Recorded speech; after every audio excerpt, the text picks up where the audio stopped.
Good morning, everyone. I'm Natasha Appel, Chief Revenue and Membership Officer at the Canadian Marketing Association. Welcome to Women in Business Win-Win Networking Workshop. Give to gain to expand your network with strategy and AI, presented by Captivate. In part two of our win-win networking experience, we'll explore how to make the most of digital spaces where visibility, influence, and opportunity continue to grow.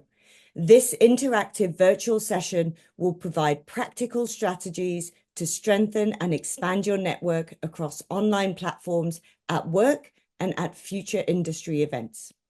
Rooted in Wet Cement's win-win networking curriculum and aligned with the 2026 International Women's Day theme, Give to Gain, we'll focus on creating intentional, generous, and genuine relationships that never feel transactional.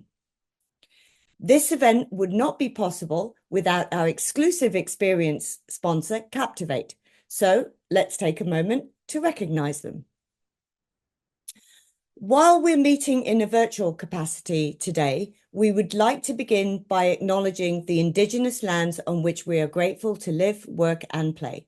From coast to coast, we acknowledge the ancestral and unceded territory of all the Inuit, Métis, and First Nations people that call this nation home. We must reaffirm our commitment to improving relationships between nations and to respecting local Indigenous people and cultures.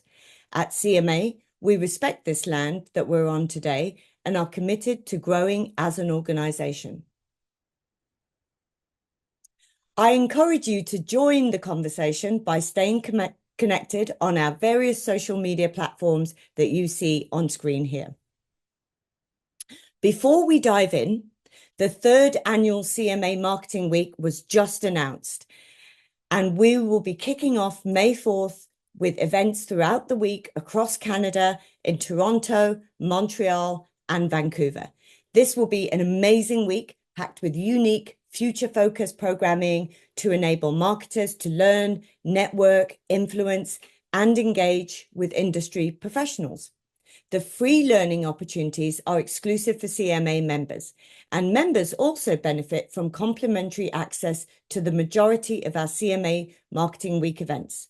Please visit the cma.ca/events for more information and to register. Now, let's get started. Please join me in welcoming Kavita Chan. Kavita is the Vice President of Research at Captivate. She brings more than 20 years of media experience spanning local, national, and syndicated television, as well as the out-of-home space. Beyond her deep industry expertise, Kavita is widely recognized as a strong mentor and relationship builder with a passion for developing talent and fostering collaboration. Welcome, Kavita. Thank you, Natasha, and good morning, everyone. Thank you for joining us. If you're joining us live or listening to the recording after, before I get started, I just wanted to say a very grateful thank you to the CMA for hosting this event and also for Jennifer for leading the conversation. And I'm so thrilled to be introducing Jennifer Willey, founder and CEO of Wet Cement. Jennifer is a global advisor who helps professionals lead with confidence and communicate with impact. I've had the good fortune of sharing a few Uber rides back to Pearson with Jennifer after a few of these women in business events. So I've experienced firsthand her passion for investing in everyone. We all know the value of strong networks, but as we saw from the research at the Women in Business event, many of us struggle with inauthenticity. And back in February, as Natasha alluded to, we scratched the surface of building relationships that are intentional, generous, and genuine.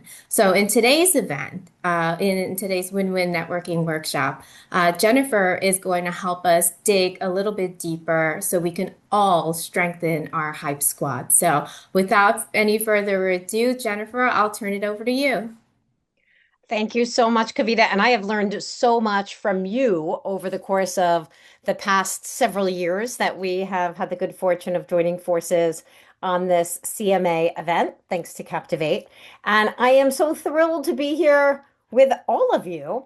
And I wish that I could have been there in the room with you back in Toronto when we held the original event, but Mother Nature had other plans for us at that point. So, in the chat right now, I'd love to know if you had attended the event that happened in Toronto. So, if so, just give me a yes or a thumbs up, and you can put your screens on too. We would love to see your faces so it feels like we're all here live together as opposed to seeing just me on the screen. It's great to get that feedback and the interaction that comes along with seeing everybody else in the room. So, if you were there, okay, Robin. Great to see that you were there in person. Hi there, Victor.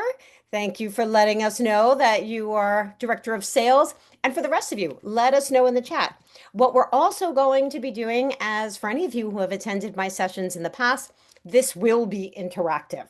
We'll be adding things in the chat, and then we'll also be using Menti, which, as you can see, what I just added in the chat here is a link that you can use to interact with us in real time. And just as Kavita had said that inauthenticity can be a problem for us, well, Menti helps us be the most authentic versions of ourselves because of the fact that it's totally anonymous. So when you are weighing in on different topics, you can be as real and genuine as you'd like without ever feeling awkward that someone may think something of you that maybe you don't want them to think. Now, the other wonderful thing about Menti is that you can ask questions at any point throughout our time together. And so you can just open up the Q&A. You can see it. It looks like two speech bubbles on the bottom right if you are on a computer. And if you are on your mobile device, it will simply say open Q&A. That will allow you at any point to ask a question so that when we get to the Q&A session, not only will you remember the question that you wanted to ask, but you'll also have the opportunity to review the questions others have asked and then vote up the ones you want to see responded to the most, those that really resonate with you, so we can make the most of our time together. So I see that many of you are letting us know who you are in the chat. Wonderful. And again, if you were at that in-person event that happened back in February, you can give us a thumbs up or say whoop whoop to let us know you were there, or a yes, or whatever is natural to you. And for those of you that this is the first time that we are involved together, please make sure that you join Menti, and we will dive into win-win networking strategies so that we can, if you hadn't been a part of the first one, you are still going to be able to get so much out of this time together. Not only will we be addressing next level strategies so that you can network like a natural, we'll also have a networking component virtually at the conclusion of our time together, so that way you can build and expand your network with other leaders in your network across Canada, and really build it naturally where you already know that you have things in common. Okay, so let's start off with some information that we gathered at last year's event.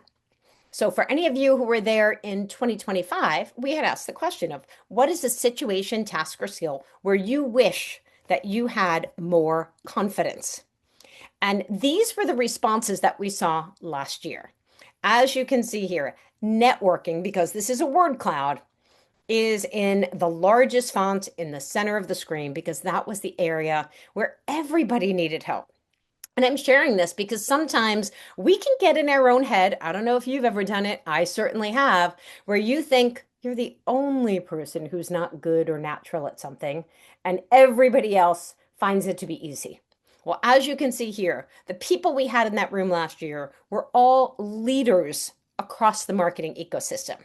And networking and public speaking, just so you know you're not alone, were the two things that were really challenging for most people, where they're self-doubting and wish that they had more confidence.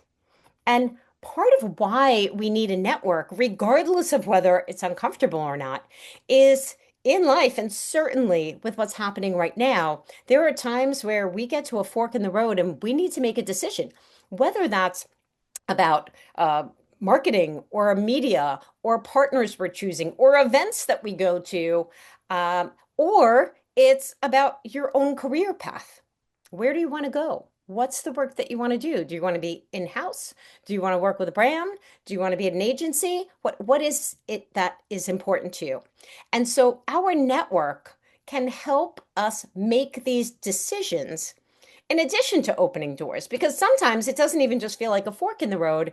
It can feel like you have endless choices, which can be overwhelming.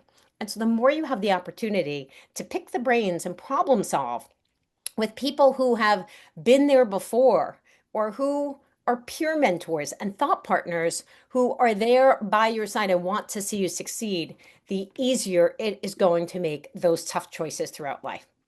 And the reality is, it would be nice if we could have a navigation system for our careers and how do we deal with this chaotic, complex world that we're in right now, especially because most of us feel like we are recalculating all of the time. But the reality is, it can be a long, lonely road. And so the more that we can have other people on our side to be there for the ride and help us see where those blind spots are, because we need to know where we need to improve or we're going to be stagnant. And very importantly, our network can help us refuel along the way, because I don't know about you, but I'm going to guess that there's probably a few of us who are feeling a little exhausted and burned out, and we need some energy and positivity to get us through. And for all of you who are here today or who are watching the recording afterwards, hopefully you know that what got you here to where you are today in your career won't get you to the next step. And so this is part of why networking is so important. So let's start off with a question. This is an opportunity for all of you to weigh in.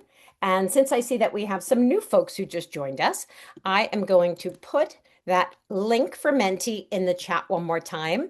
You can also see that at the top of your screen, it says join@menti.com and the code that you would input there into your phone or into your computer. But the easiest way is to just click on the link that you see in the chat. And if you join late, as a reminder, while you're putting this in, it's all anonymous. So be real and genuine. I'll give us a moment to weigh in.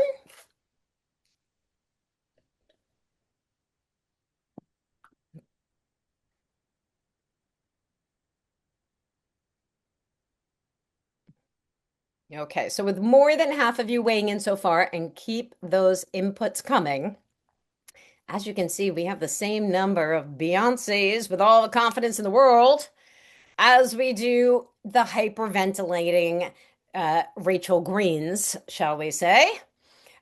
So that means that we all have a lot of work to do, because even while half of you feel like you're okay at it, this shows us that there's also about half of you who are really struggling with networking. And so our goal today is to give you tools and strategies to make it so much easier for you.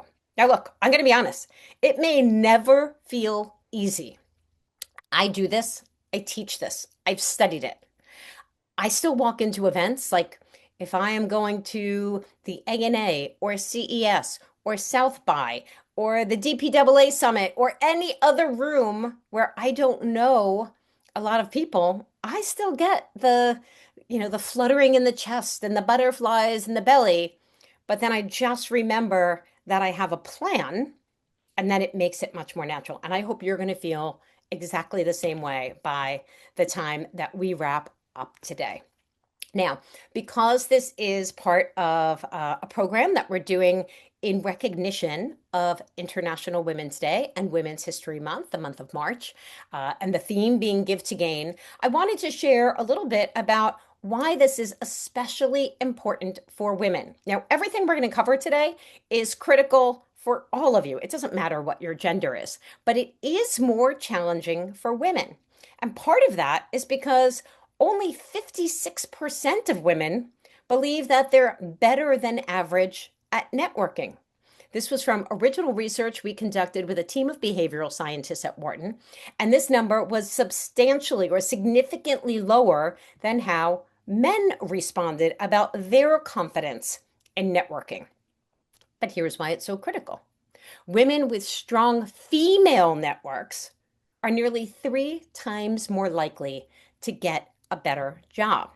There was research that was conducted by the National Academy of Sciences several years back, where what they did is they looked at women who were going for a job or a promotion or a role, and then they analyzed their networks. And what they found is that there were two types of networks.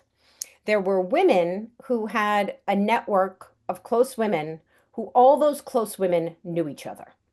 So, for example, let's see, who do we have here that told us where you're joining us from in the chat? Okay, so for example, if Akarsh works at CIBC and Akarsh's entire network are all of their friends that they've developed over the course of the time that they've been working there, then that means that they have a smaller network that has, if you look at the screen here, you'll see on the section where it says C, it's 2 hops.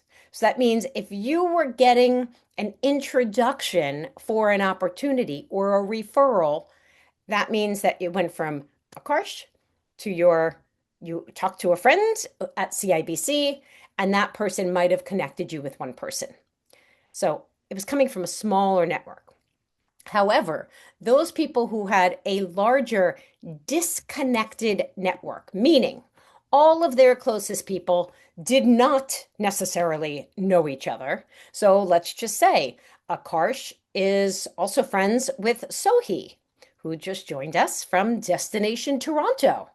Well, if Sohi doesn't know any of other Akarsh's friends and then is also friends with other people like Alex Leonard, who's joining us from AL Media, well, those people can now reach out to their networks, which are discrete and distinct from Akarsh's network at CIBC.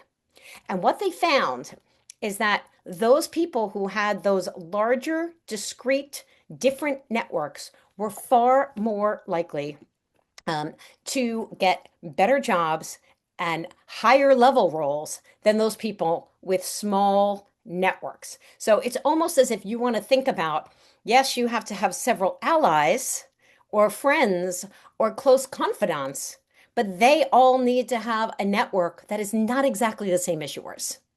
Okay, and this is why networking is so critical. It's not just a nice to have, but it can be tough. And so we also asked last year, what zaps your confidence? And as you can see here, small talk was the number one thing that came up for everybody last year. And so we're going to address ways that you never even have to think about small talk ever again, because it's all going to be coming naturally for you. So we'll be looking at a 3-pillar networking strategy. First and foremost, what you can do online, a big missed opportunity, because we've also asked in the past where most of you were doing your networking, and you'll see that it's not exactly where you expect. Across the industry, what could you and should you be doing when you go to live events like all of the CMA's great workshops, or if you're heading to Cannes this June, take me along if you are, or any of the other things that we typically do in this industry. For those of you who don't know me, prior to starting my company, What Cement, I had spent more than 20 years leading sales strategy and marketing for organizations like the Trade Desk, Yahoo, AOL, WebMD. So I feel you and I know what you're all living. And then finally, we'll talk about a few ways that you can boost your network at work that will bring you into the confines of other people who you may not have networked with before. So I'm going to re-ask this question. Where do you spend most of your time networking? So this is one where we're going to have you weigh in. Is it at work? Is it via social media, primarily LinkedIn, when you think about professional networking at conferences or events? Through your personal network or friends and former colleagues? Or is it industry associations like the CMA?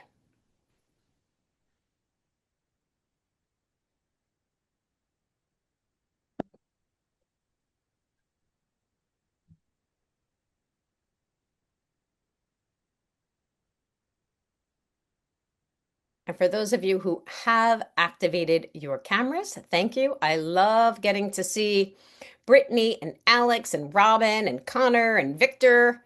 It's so great. I feel like I'm here right alongside of you. Okay, so it looks like we have almost half of you who have weighed in. Again, keep it coming. And as you can see here, uh, we have the vast majority of you are networking at conferences and events. So we're going to give you some tools to make those efforts even more productive for you. Many of you at work, a little bit less on social media. And so we're going to give you some of those tools so that you can turn up the volume in all of those places and also start thinking about industry associations and what you could and should be doing there.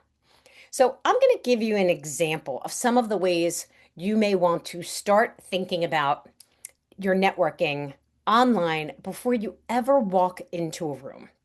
And that is a strategy of what you can do as you decide what kind of events that you're going to go to. So, for example, you may look at the calendar and say, oh, there's a great CMA event coming up in April of unleashing your creativity with proven brainstorming techniques. And so you're going to sign up for that. Well, when you do sign up for that, make sure that you're also following the CMA on social media and LinkedIn. And I'm actually curious. Tell me in the chat right now, how many of you follow the CMA on LinkedIn and see all of their posts? So you see everything that they share. Give me a yes or a whoop whoop. If it's a yes, or if it's a no, you can give me just a no in the chat or a womp womp. Okay, Victor does follow. I see some thumbs up there. Happy to see that. Well, if you aren't following them, first of all, make sure that you do that, and you can do that as simply as just clicking on that little alarm bell in the top right corner of their profile. So that way you will know what is coming up in the future and what the different positions are. But before you even go to an event, this is a way that you can start networking. Because let's say that you see this other event is coming up, and obviously this is in the past now at this point, but you see that talking about making Canada a global center of ad tech, and you've got Christiana and Vitali who are speaking. Well, this is an opportunity for you to post and comment in that post to ask questions. Or if you've seen Christiana present before and you had a great insight that you learned from her, you can put that in there as well. Then you can also repost it and let your network know that this is an event that you're excited to go to, and here's why.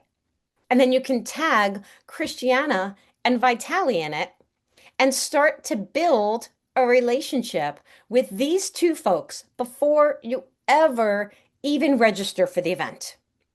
This is also a way that you can attract other people where you become a magnet. Now, look, I know the CMA is not the only event that we go to, so I'd love to get a sense from you of what other kind of industry conferences, workshops, or networking events will you attend in the next 3 months, or have you attended, let's say, in the last 3 months since the year began, so that we can get a good sense of where is it that we could or should be showing up. Or in some cases, you might not even join the industry association if it's a little bit too tangential to what you do, but you might want to follow them on LinkedIn and see their posts and see the thought leaders that they are bringing into the conversation and start building your network that way. So this is a mentee, and it's going to be a word cloud. So I'll just put in 1, 2, 3 words or so that we can get a sense of what are those events, and especially put in here those events that you find to be really valuable. Okay, so I'm seeing already some of them coming in. There's the Think TV event, an e-tail, an SMCC, and the IAB, of which my company, Wet Cement, is a proud partner of, and one of their preferred training partners. Women in Tech, Toronto Tech Week, NACCDO. Okay, now, if any of these events are not on your radar, well, write them down right now or take a quick screenshot of some of these different types of conferences, workshops, and events, because they're probably ones that you might want to look into at the very least, and certainly follow on LinkedIn if your colleagues across the industry are finding value in them. So thank you for weighing in and sharing there. Since South by Southwest just wrapped up, I thought that might be a good example of how you could have or should have, if any of you had attended South by, start thinking about what you could do for an event. So we're going to walk through step by step. What could you do for any of the events that you would be attending? So as you can see here, certainly if it's a large conference or event, you can go in and spend the time to look at the agenda ahead of time. And I know we're all busy, and I know we may have the best of intentions to do this. Sometimes we don't do it, even though we know we should. However, there's even shortcuts you can take now. So if you don't have time to go through a 3-day agenda and all these different sessions, you could also use generative AI and say, I am attending South by. And considering that I am the VP of marketing at CIBC, which are the sessions that I should prioritize? And then when you pick which sessions, who are the speakers that I should be connecting with? And then give me hyperlinks to all of their LinkedIn profiles. And then boom, within approximately 45 seconds to a minute, you have a strategy and a plan, even if you feel like you're so overwhelmed that you don't have maybe the 10 to 15 minutes it might take to go through and look through it all on your own. Now, once you start seeing all of the different types of sessions that are happening that would be relevant for you being in the marketing ecosystem, you can pick, obviously, which one you're most excited about. And it might be marketing without a map, building in the age of chaos, because we're all living in the age of chaos right now. Who wouldn't want to go to this event? And so you see, oh, okay, it's Eric Huberman, who's the founder and CEO of Hawk Media, who's going to be speaking at that event. And so then you go on to LinkedIn and you check out his profile. And then what you can also do is take a look at where are your mutual connections. Now, this is the key part of it here, because this is how you set your network ablaze in a good way, on fire. Get it activated, okay? Because now, in this case, let's say for me, I'd never heard of Eric Huberman before in my life before I started this process. But look at that. We've got what, 97 people in common. So what you could do, or what I could have done if I wanted to connect with Eric, is I would look at that list of mutual first level connections. And first off, I could start by reaching out with a simple message like, hey, I'm going to be at South by. I saw Eric Huberman is going to be speaking, wondering if you're going. And if you're not going to South by, let's schedule a 15-minute virtual coffee to catch up and hear what's going on. Okay, so that is a short message that you can create that you could copy and paste into every single mutual connection that you actually would like to speak to. Let's be honest. Some of those people we're connected with, and you're like, who is this person? I don't even know who they are.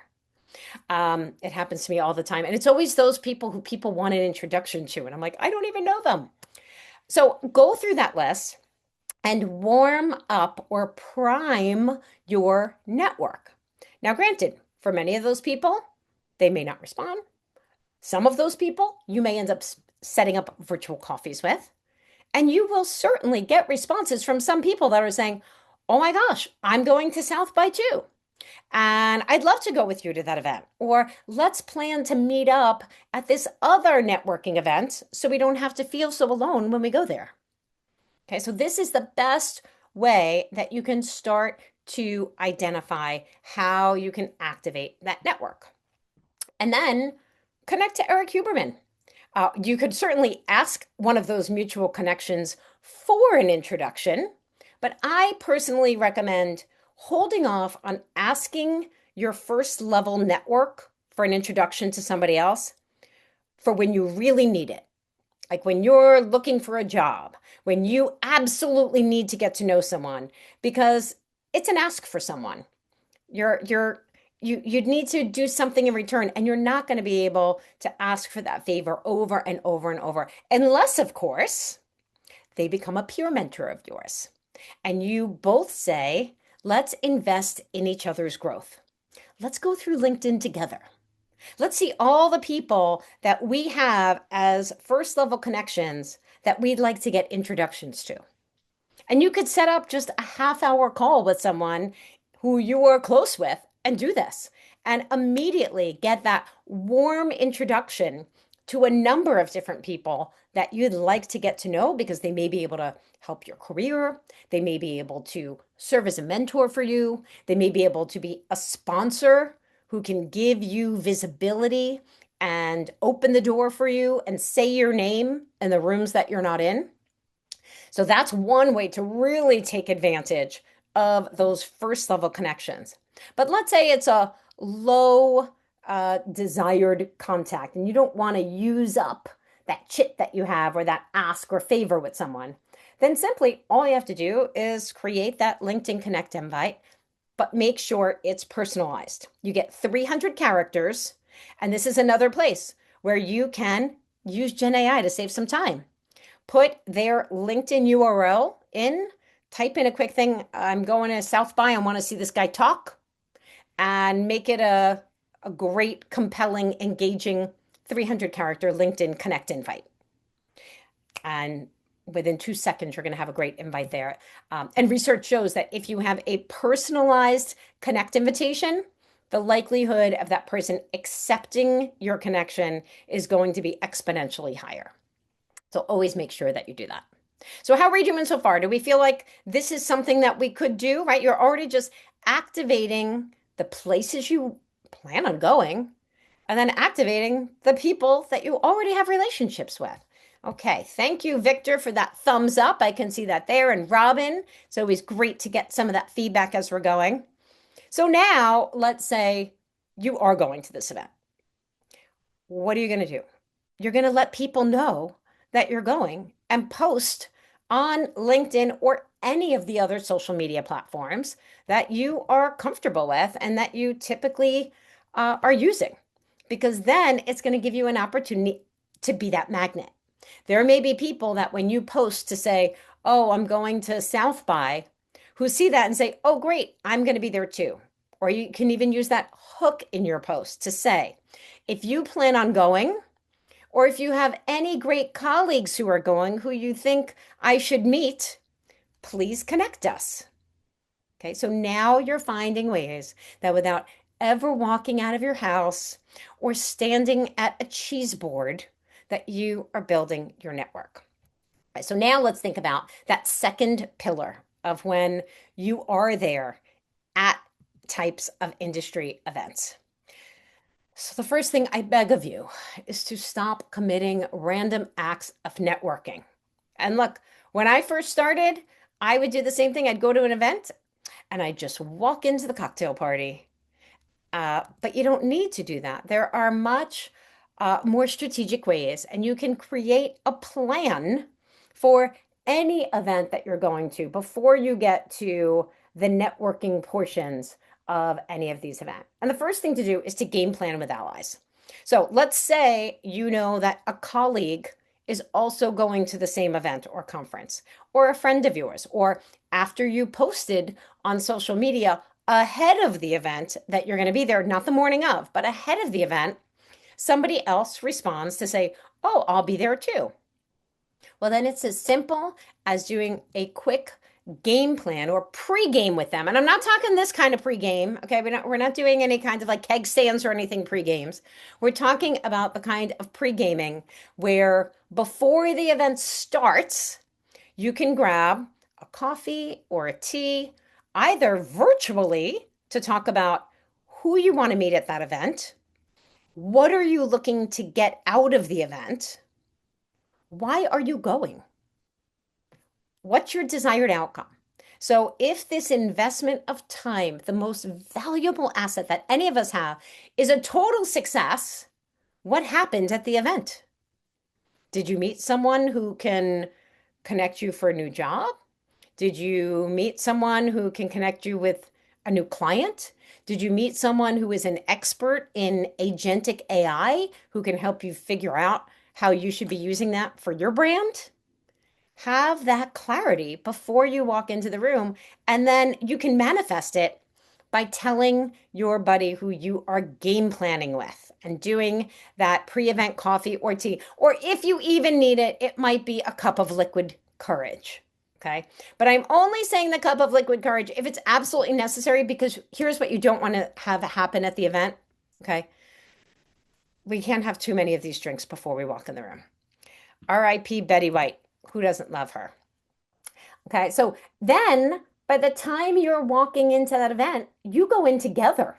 So if let's say there's a networking that's starting at 5 p.m., you ideally say, let's meet up at 4:45, right outside the room. Or if you're actually going for a cup of coffee or tea, we meet at 4:30 and you walk in together so you don't feel as awkward and alone.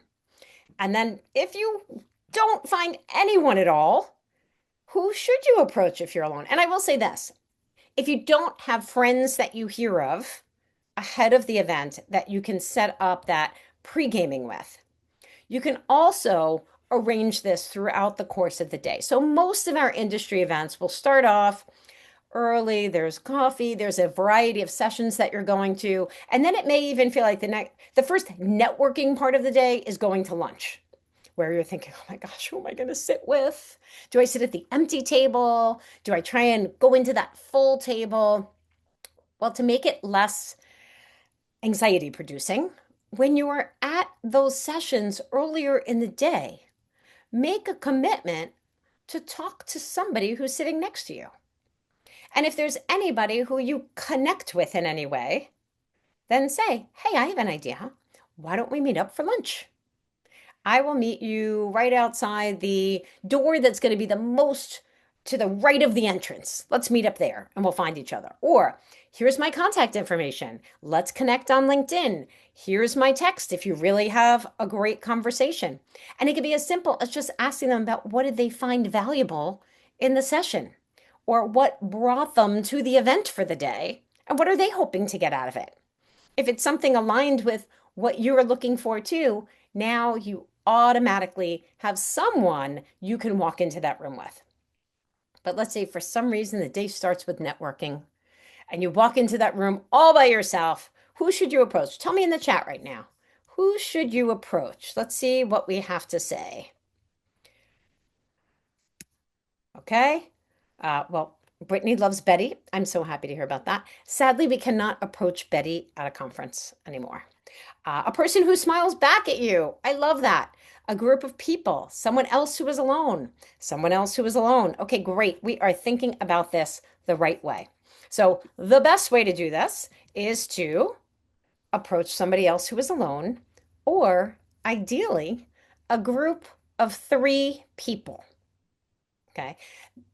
Not a group of 5 people or 8 people. That might be a team getting together for their team picture before they head off for the next thing.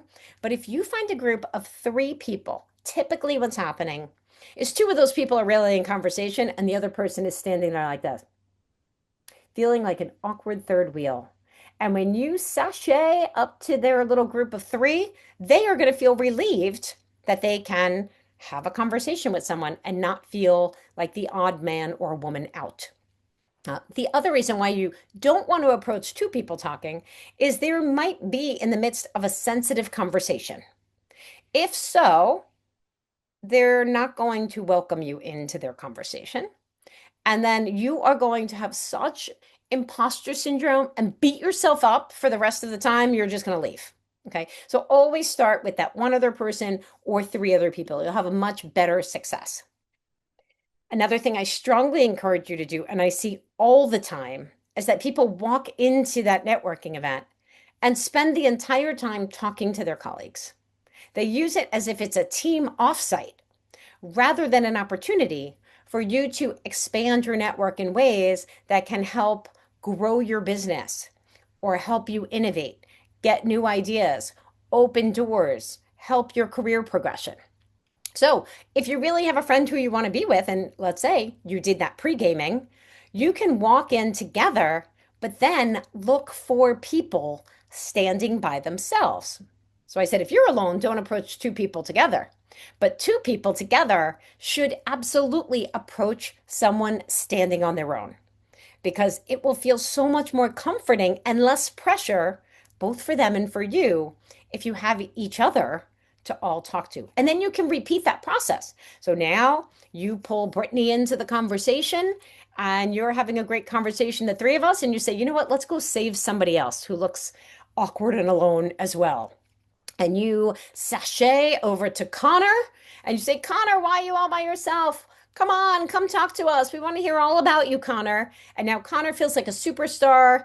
And next thing you know, you're going to have your own group and you're never going to have to go to that type of industry event again and not have somebody who you like. Because you could also do things like I just did in an event, which is create a WhatsApp group where you can say, let's keep in touch. Let's bounce ideas off of each other. Let's use this as a way to ask each other questions. You're in the same industry, create your own little mini mastermind that you can do by WhatsApp, so it's not blowing up your text messages all the time.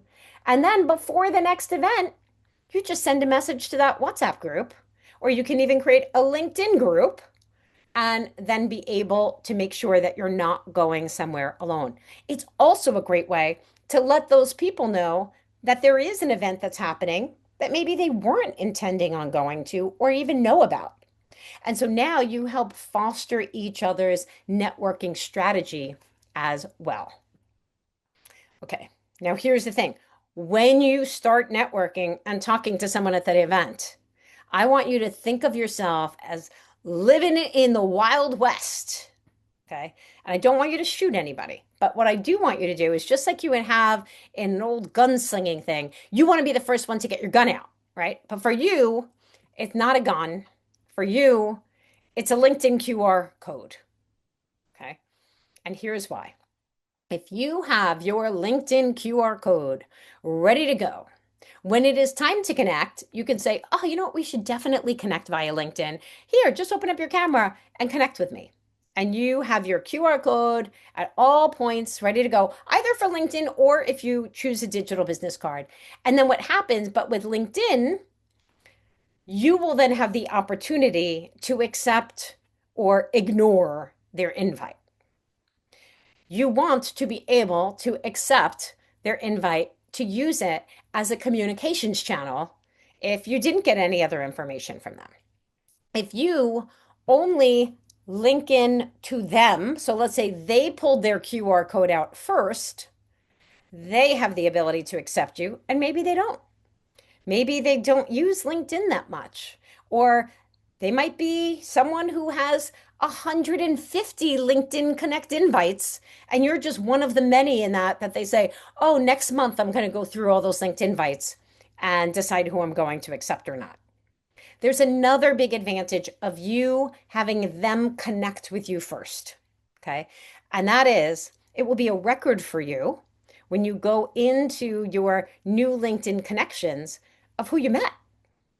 Because that's another problem for some of us. You go to an event, you have a great conversation with someone, you exchange information, and then that's one contact of the 3,000 contacts you have. And you're like, I don't even know who that was. What was the name of that person? What company did they work for? So by doing it via LinkedIn and having them connect to you, they will show up in your connections list. And it's listed by timestamp essentially. And so you'll be able to see who those people were. Um, and so now we know, what are we doing? We're taking it out first. So a great way to do that is to have it ready to go at any point. And for those of you who don't know how to do this, all you have to do, starting on the left, you go to your search bar. Do it with me right now if you don't know how to do it. You go to the search bar. You click into the search bar on your phone. And then as soon as you click in there, you'll see a little QR code icon appears on the right-hand side. When you click on that, it will give you the opportunity to either share it, so you could airdrop it, let's say, to everybody in the room if you want to, or you can save it to your photos. What I like to do, save it to my photos and have it on my home screen when I am going to an event. And as you saw in the picture here, you can also add it as the home screen on your Apple Watch if you wear one, and perhaps other types of connected devices like that, which makes it fun. And it's also a conversation point that will make you memorable. Unless, of course, all of you start doing that, and then you might be a little less memorable. The other thing that I had suggested was getting a digital business card. And this is something you can add right to your home screen, where this, for example, is my home screen. That Popple, which is the digital business card I use, is always larger than all of the other icons on my home screen and available at any moment. Now, Popple or any of the other different platform providers out there is another great way to be able to remember who you met. Because anybody that you connect with, first off, it will automatically put your entire contact card into their address book. So they're not just getting your LinkedIn, they're getting all of your information. And then they will, when they connect with you, you'll also get their name and email at the very least. Plus, if they have already filled out a Popple or any of the other platforms at any point, like Link, you'll get all of that information. But it also creates a database for you of anyone who's ever connected with you and a time and date stamp. So if you're going to a big event and you might meet 10 people at that event, and then you're going to another event 2 weeks later and another one 3 weeks later, you'll be able to identify who you met at each of those different events. And I'm curious, tell me in the chat right now, who here is currently using a digital business card? So if you have one, give me a yes, or if I can see you on screen, give me that little whoop, whoop. And if not, that's okay too. But it's something to look into. The cost of it is very low. And the beauty of it is also for those of you who are employed by companies and who are not entrepreneurs, all that contact information you will have, even if, God forbid, you walk into the office tomorrow and they say, "We're so sorry, but we're closing our doors," or "Today is your last day." All of that contact information will be with you for always. And yes, there's a lot of different choices that are out there that are easy to use. Many of them will have a free version that you can try out. So try out a few different ones and see which one you like the best. And as I had mentioned, it'll put all that information in there for you. Now, when we talk about small talk, we know it's painful. I mean, how many times can we talk about the weather when we go to an event? It's especially tough when the weather is nice out. So, what I want you to do is to craft open-ended questions. And you can do this either before the event or even when you are sitting in the room. Okay. Now, what I do many times is as a speaker is wrapping up, I will jot down for myself on whatever little free notebook they give me. How many free notebooks do we all need? On the free notebook, I will jot down what is a question or two that I would either have for the speaker and or for somebody else who was in that session. That allows me then, by the time they're wrapping up, because we always know it takes a good 3 minutes or so to thank everybody, as they're wrapping up, now I am ready to talk to somebody else and maybe share what I found most valuable and ask what they found most valuable, or share what I want to learn more about and ask if they know anything about it. And the more we ask questions, shockingly, the more people like us. So there are research studies that were conducted that showed that most people think that if we ask questions, it will make other people think that we're annoying or intrusive. Who feels that way? Probably a few of us here. But when they conducted the studies, they found that the people who asked the most questions of other people were the ones who got the highest ratings and were most liked by others. So don't be shy about getting to know someone. All you have to do is ask those questions, the five W's and an H that we learned when we were starting our school, which is who, what, where, when, why, how. And when they start talking, if you really can't even think of another question, you could say, huh, tell me more about that. Or, huh, how did that make you feel? And it will keep that conversation going in a very real, genuine, and authentic way. And here's what I would say are five fearless questions you could use for any event. That if you just practice these questions, go ahead, take a picture with your phone right now if you want to, and have them ready to go so that anytime you go to an event, these five questions will get a conversation started without talking about the weather or something else. So things like, what brought you here? If it's after a session, what was your biggest takeaway? Or even if it's at the end of the day at a networking session, um, what are you going to do based on what you learned here? Or how will you apply the information that you got out of coming here? Uh, which session made the biggest impact on you and why? This is especially important because many times, as we know, we go to a conference and there's a variety of different tracks. You don't get to see all the content. You might have missed out on the best session.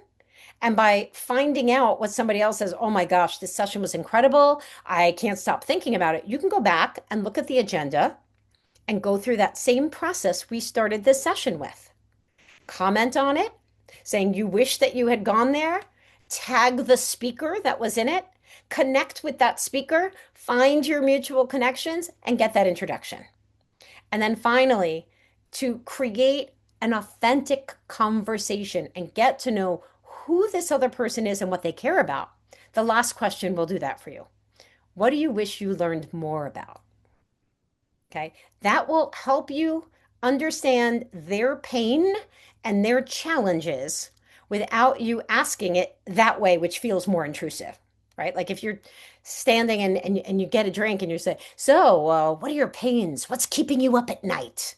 That feels a little bit like, I don't even know your name. I don't need to tell you what's keeping me up at night. But if you say, oh, what did you find interesting? And what do you wish you learned more about? People are happy to share that. Um, and then finally, one of the toughest parts that we see in a variety of the workshops that I've done is how do you end the conversation, right? Because typically we don't just say like, bye-bye, I'm done with you, or please don't, because that would be rude and probably ruin somebody else's self-esteem. But here are some of the things that you can do. You could point somebody out in the crowd and say you need to speak to them. That is one of the easiest things to do. They don't even know if you know the person. It could be that you point to a random person and go up and introduce yourself, right? Just as we talked about. Best off introducing yourself to somebody who's standing by themselves. Point to somebody who's standing by themselves. Another great way is if you are at an event where you have a number of other colleagues or people that you know, bring them over and introduce them. Uh, don't pawn off somebody terrible on someone you care about, please.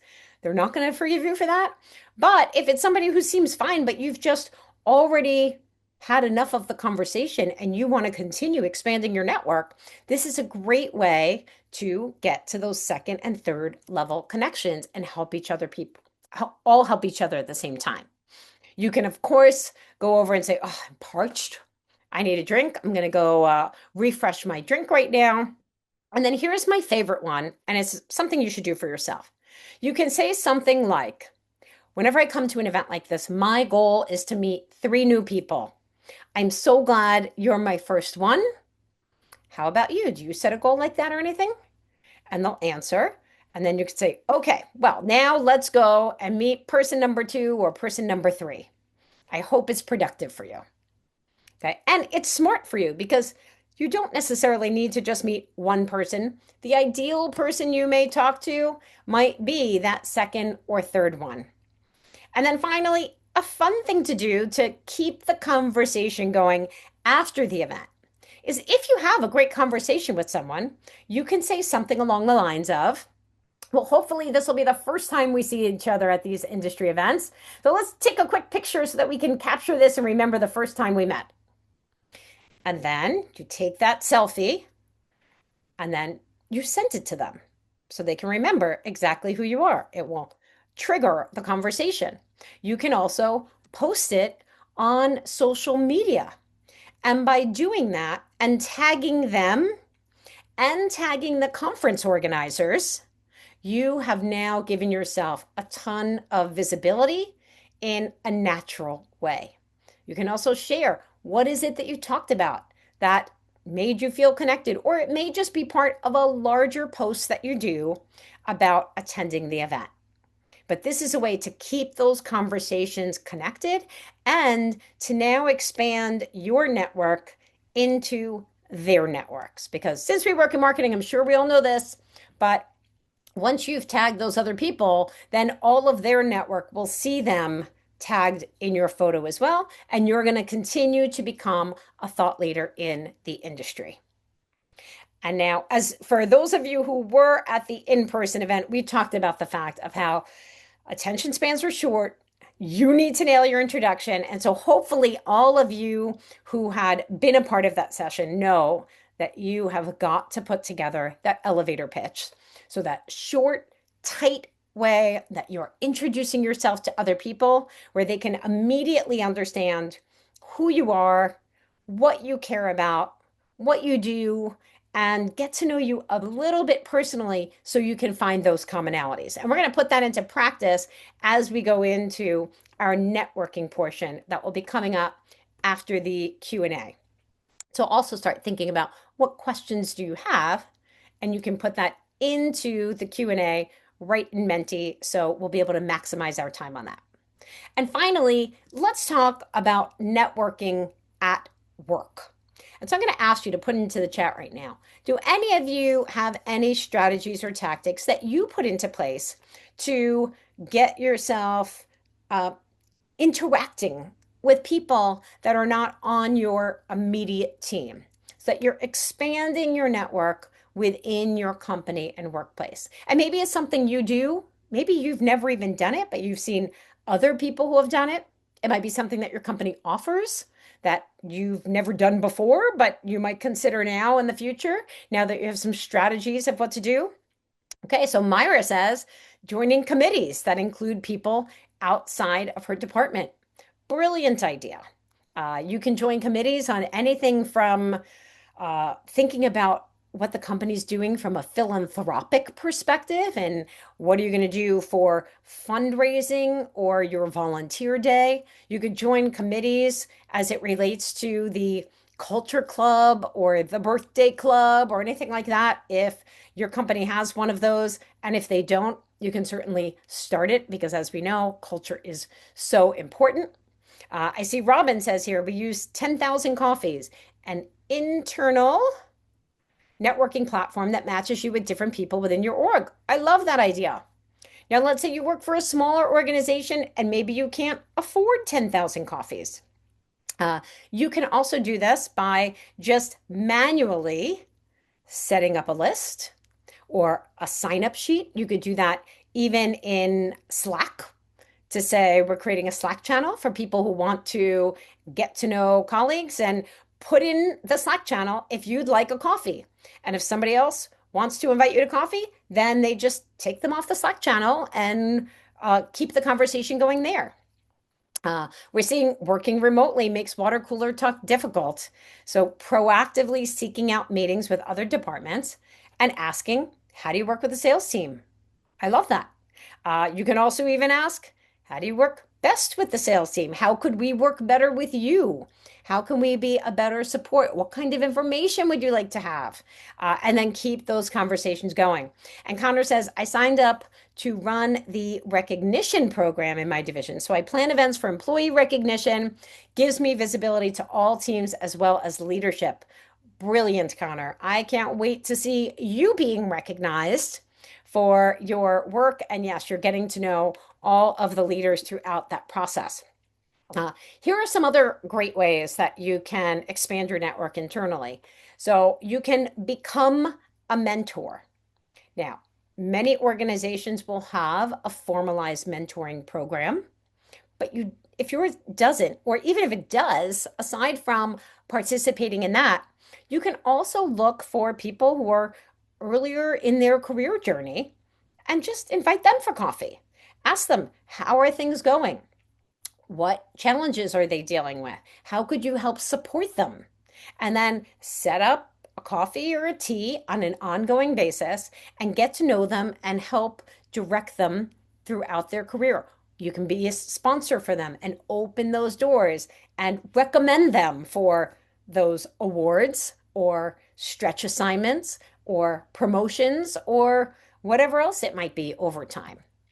Um, Another great way that you can be networking at work is to, and hopefully the screen will come along with me, as I had mentioned, become a mentor, but also find a mentor. So, an easy way to find a mentor is to talk to your manager, because your manager is not your mentor. Your manager is your manager. They are tied to you financially. They cannot give you 100% objective advice at any point.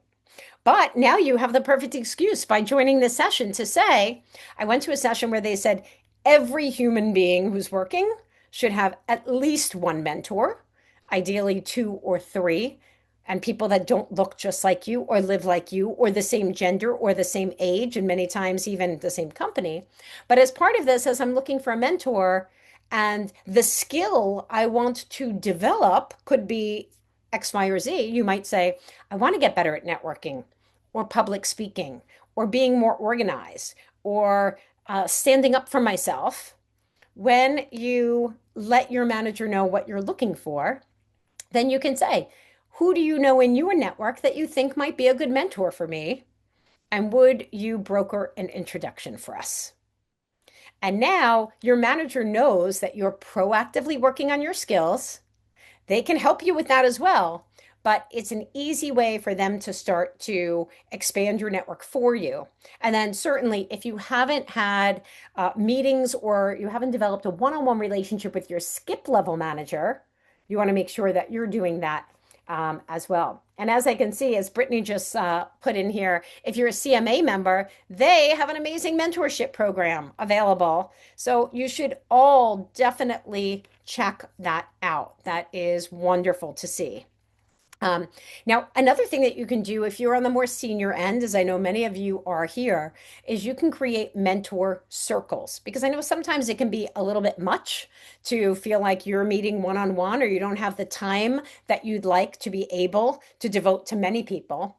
So, you and a good friend can invite a bunch of younger people out for coffee or for a brown bag lunch and say, we want to share the experiences that we've had over time. We want to answer any questions that you may have that you haven't felt comfortable asking to others in the past, and just share our journey with you.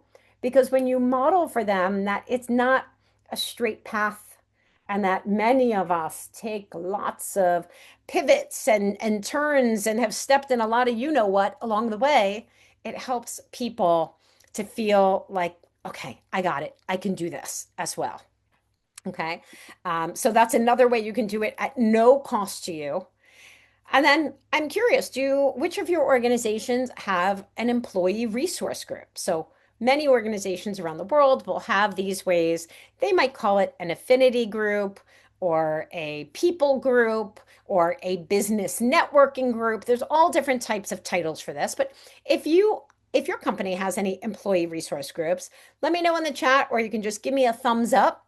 And if your companies don't have this, well, then this is an opportunity for you to suggest forming one, or if you're a leader, sponsoring one that exists based on those ways that you identify and want to connect with other people. So, I'll give you some examples of what those employee resource group connection points could be. Quite often, there are women's networking groups, there are veterans groups, there are parenting groups, there are caregiver groups, there are LGBTQ plus groups. There are dog lovers groups. There are so many different ways that you could say, this is my passion, and I want to connect with my colleagues who share the same thing. Okay. And this is another way. Certainly, some companies will create budgets for their employees for those events that they might host or speakers that they might bring in for professional development. But it's also something that you could do at no cost at all and just have a meetup in the cafeteria or at the local coffee shop downstairs, depending upon your work situation. And as we heard earlier, serve on a committee, just like Connor's doing on her recognition committee. Okay, so we are going to be putting this into practice and getting to network authentically here in just a few minutes. But first, I want to make sure that we have time for some Q&A. So if you haven't done it already, you can click on those speech bubbles to see what kinds of questions people had already put into the Q&A. You can ask a question yourself, and you can vote up with a thumbs up the ones that you would like to see answered the most. So I'm going to give you a minute to look at what questions are there and to also enter any questions that you may have.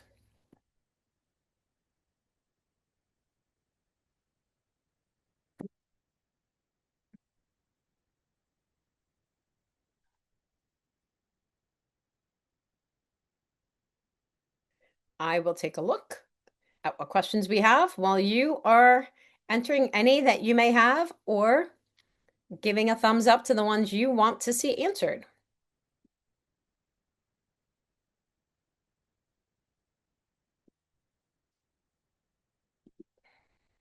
Okay, so I will start answering the questions we have here, put in any additional questions that you may have as we're going. So the first question is, what do busy people do differently when it comes to maintaining relationships? Okay, so the first thing I would say that you might want to do is to create essentially your own customer relationship management system. Now, that does not mean that you need to go out and buy a personal Salesforce account or Nimble or HubSpot or whatever else. It can be as simple as creating a spreadsheet where you put who are the most critical people in your network that you want to keep a warm relationship with. Because then what you can do is you can track how often are you meeting with those people? You can put a time block into your calendar because we know it's never going to show up on its own. That is a 15-minute time block that shows up twice a month and allows you to carve out some time to reach out to those people. Um, there are other things that you could do that are even less time consuming. So, first off, just as I had told you how you can follow the CMA on LinkedIn for the people who are important to you in your network, follow them on LinkedIn. Every post that they do. So, you can choose if you only see the most relevant ones or if you see all posts. Well, if you choose all posts for somebody who's really important to you, then that's an opportunity for you to connect with them naturally on a regular basis. When you see them post about something where you have an opinion or perspective, you can either comment on it, which people love when people comment on their posts. It helps the algorithms, or send them a direct message. Um, then there's also something you can do, which is called create a tickler file. And that tickler file would also identify who's really important for you to connect with and stay connected with, and what do they care about. Okay, so for example, let's say I know that Brittany is obsessed with agentic AI, and that's her big thing, and she's somebody I want to build a closer relationship with. Well, I could set up a Google alert for agentic AI, and every time a new article is coming out about it, I can send the ones that I think are most interesting to Brittany and say, I was thinking about you. Alternatively, you can think about what's your own personal brand? What do you care about? and how you've naturally and authentically connected to other people. So for me, that might be around confidence in the workplace.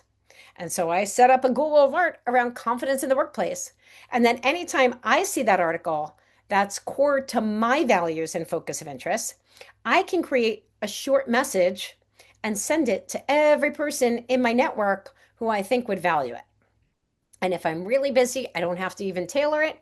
I could just say, saw this article. I know that this is a topic that you've been interested in as well. Let me know your thoughts. Send it out to a whole bunch of people. So those are some of the ways that you can keep those relationships warm that will have people thinking really positively of you at the same time. And I'm going to ask in the chat, any other suggestions of what has or has not worked for you in terms of maintaining relationships? And you can just put that in the chat if there is anything. And while you're putting that into the chat, I am going to go to that next question here, which is how do you approach sharing group pictures on LinkedIn? Do you give the new people you just met a heads up? Great question.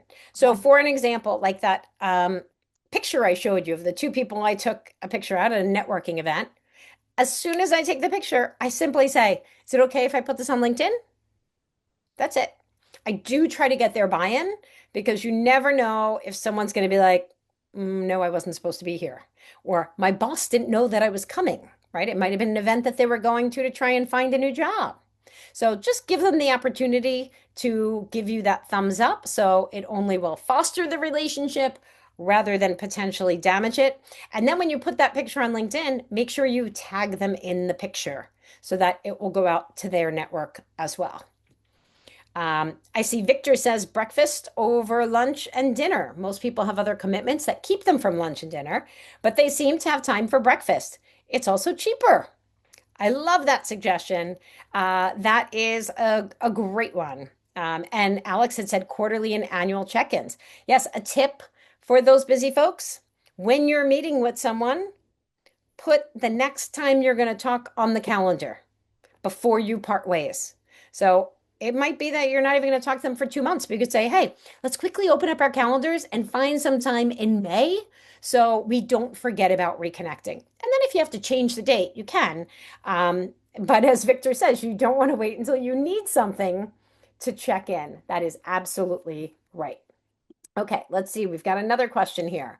Do you measure a direct ROI on events? How do you determine what is worth your time and energy?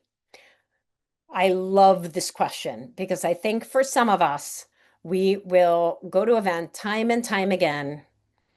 And if we're honest with ourselves, we'd ask ourselves, why am I going? Like, what am I getting out of this? And so this is why having a strategy and a plan before you go to an event is so critical. You have to identify, what am I looking to get out of this event? So let's say you're in sales like Victor is. For him, it may be about expanding his network, finding leads and prospects. And if he's going to an event and it's not translating into business over the course of whatever his typical sales cycle is, well, then after a while, you got to say, you know what, that one's not worth my time anymore. For those of us who don't have hard goals like that, it may be that you're saying, I am going to this event because I want to learn. This event for me is all about understanding how I can be creative in the age of AI, right?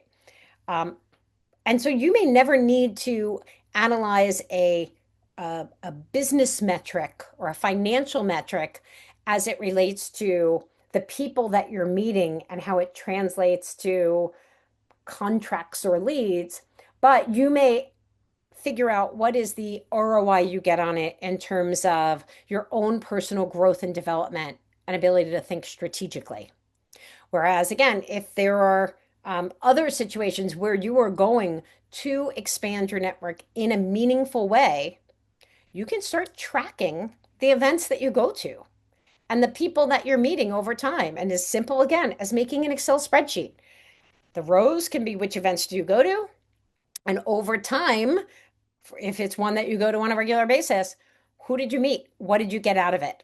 And then that will help you pretty quickly with time to start to see where is your money and time, the most important asset, best spent. Any other folks have ideas about how to analyze your ROI on events? You can put that in the chat, and we are going to use the remainder of the time to do our networking and expand our network for the folks who are here. This is such a powerful opportunity to put this into practice. So, what we're going to be doing is we're going to break you out into breakout rooms of about 3 or 4 people per room, depending upon the number of you that we have here. And we're going to ask you to do a few things. First off and foremost, share your elevator pitch.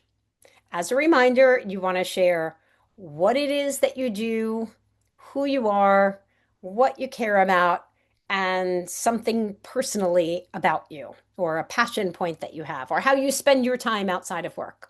Then, because we want to grow our networks meaningfully, share what is one thing you could use help with, or one thing you could help others with that is your gift, your superpower. So that hopefully we can make some real genuine connections in these rooms and find ways that we can all accelerate our growth and success with time. So if you do not want to participate in the networking session, thank you so much for being here. We're so glad that you're a part of this.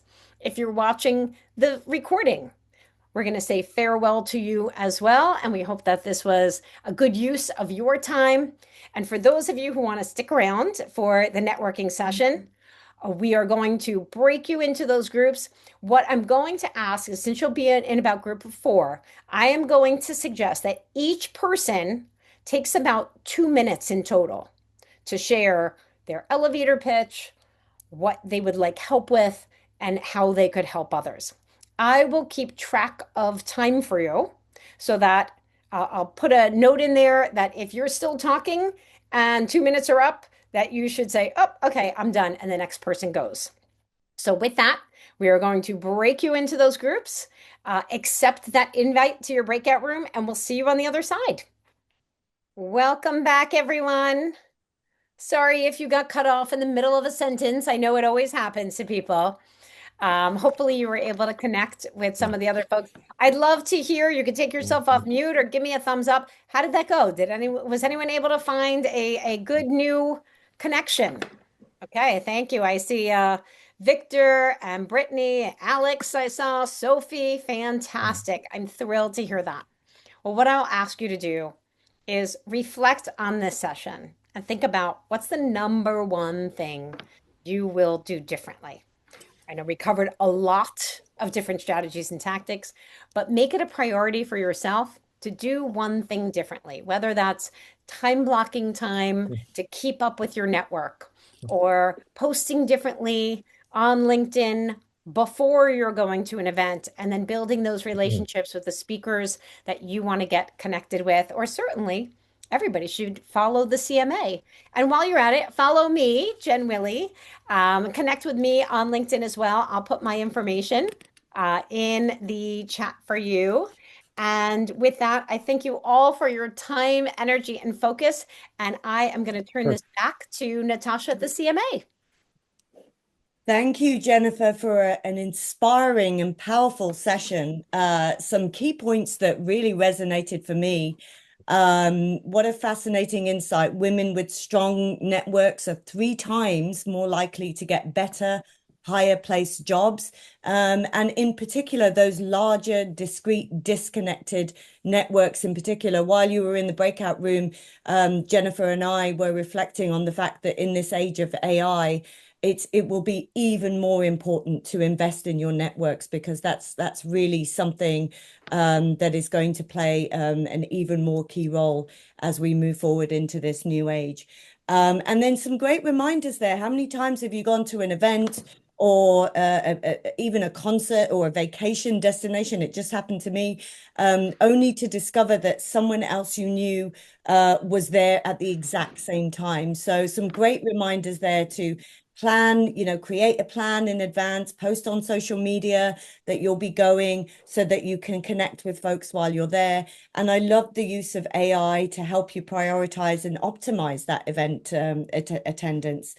Um, and then just finally, kind of staying curious as well and using those 5W questions to ignite authentic conversations. I'm personally someone who often feels very guilty from moving on from a conversation. So that I really enjoyed those handy tips on how to excuse yourself from a conversation and just being able to say, oh, great talking to you. I'm going to go mingle and finding ways to connect and optimize the room. So as we close, let's carry forward the key takeaways from this morning. We want to lead with confidence, communicate with intention, support one another boldly, and use networking as a tool for mutual success. These aren't just ideas for today, they're habits that strengthen us, our careers, and the women around us. So another heartfelt thank you to Jennifer for inspiring us and to all of you for showing up for yourselves and for each other. This is what Women in Business is all about: connection, collaboration, and collective growth. Before we sign off today, we'd really appreciate it if you can please complete the following survey by scanning the QR code on the screen or clicking the link in the chat. We really do look forward to receiving your feedback so that we can continue to improve our events here at the CMA. Thank you all for joining us today. We look forward to having you at another CMA event in the future, and have a great day and a great afternoon, everyone.